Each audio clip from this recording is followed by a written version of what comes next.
Je me présente d'abord, je suis M. Ndongo Fall, premier vice-président AFTI, président du GIE Darussalam. Nous avons jugé nécessaire qu'il nous faudrait des formations sur notre personnel. Parce que si ces temps-ci, comme vous le savez, nous avons eu assez d'accidents, ce qui nous a fait peur. Parce que comme vous le savez, vous savez que le chauffeur ne doit pas avoir l'intention de faire un accident, le transporteur aussi de même. Parce que le transporteur, il perd son gain, le chauffeur aussi peut y perdre sa vie. Donc, un accident, vraiment, nous ne le souhaitons pas dans notre association. C'est cause pour laquelle nous avons jugé nécessaire de former tout le personnel, même y compris les transporteurs.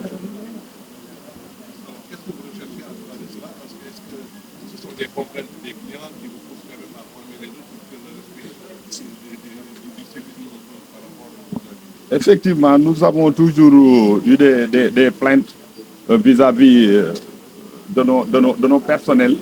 Et aussi, nous avons vu que ces temps-ci, il y a assez d'accidents. Et comme vous le savez, auparavant, à AFTI, il n'y avait que des accrochages.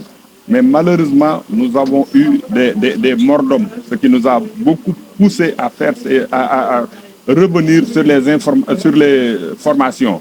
Auparavant, nous avions fait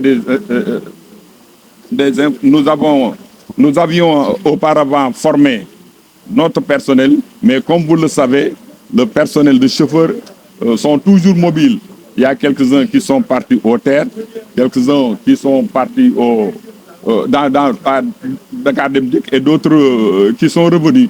Les uns qui sont revenus, nous savons qu'il y a une grande partie qui n'est pas encore formée. C'est la cause pour laquelle nous avons jugé nécessaire de mieux former le personnel et de nous former nous-mêmes pour que nous suivons dans la bonne route. Est-ce que vous évaluez les impacts de ces accidents dans le secteur? Nous les évaluons parce que c'est nous qui perdons. S'il y a accident, c'est notre personnel qui se blesse, qui mord. Et aussi, c'est nous qui perdons notre matériel.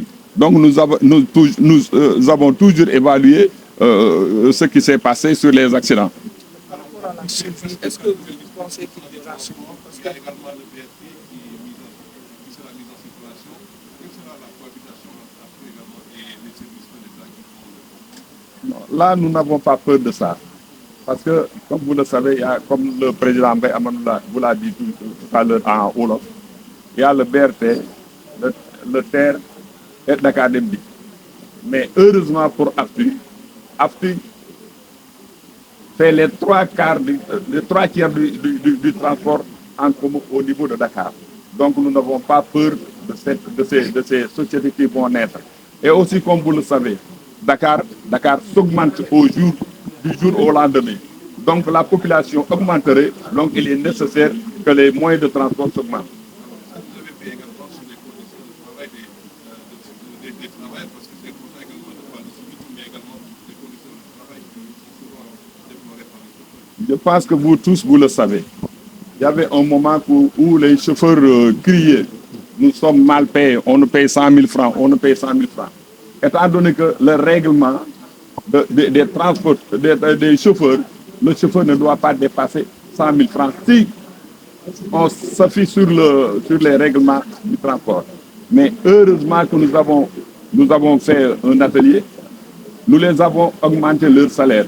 Parmi eux, il y a ceux qui touchent plus de 150 000. Je ne peux pas vous dire exactement ce qu'ils touchent, mais je peux vous confirmer qu'il y a quelques-uns parmi eux qui touchent plus de 150 000. Et mieux, ration n'existe pas. La personne doit manger sur son salaire. Mais nous les avons octroyé des rations, ce qui veut dire à chaque fois que tu travailles, ton jour de travail, on te donne 3 000. Il y a quelques-uns qui donnent même au-delà de 3 000 à 5 000 francs, y compris le chauffeur et le receveur. Chacun a son gain. Et mieux, si tu travailles bien, il y a quelque chose qu'on te donne comme récompense.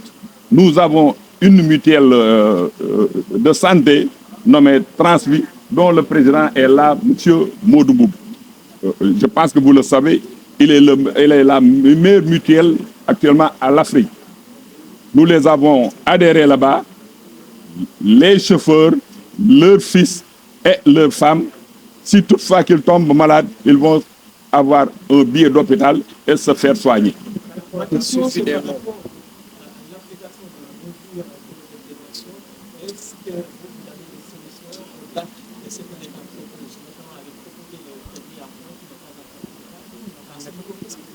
Non, nous attendons l'État. Parce que si l'État fait ce qu'il doit faire, nous sommes pour.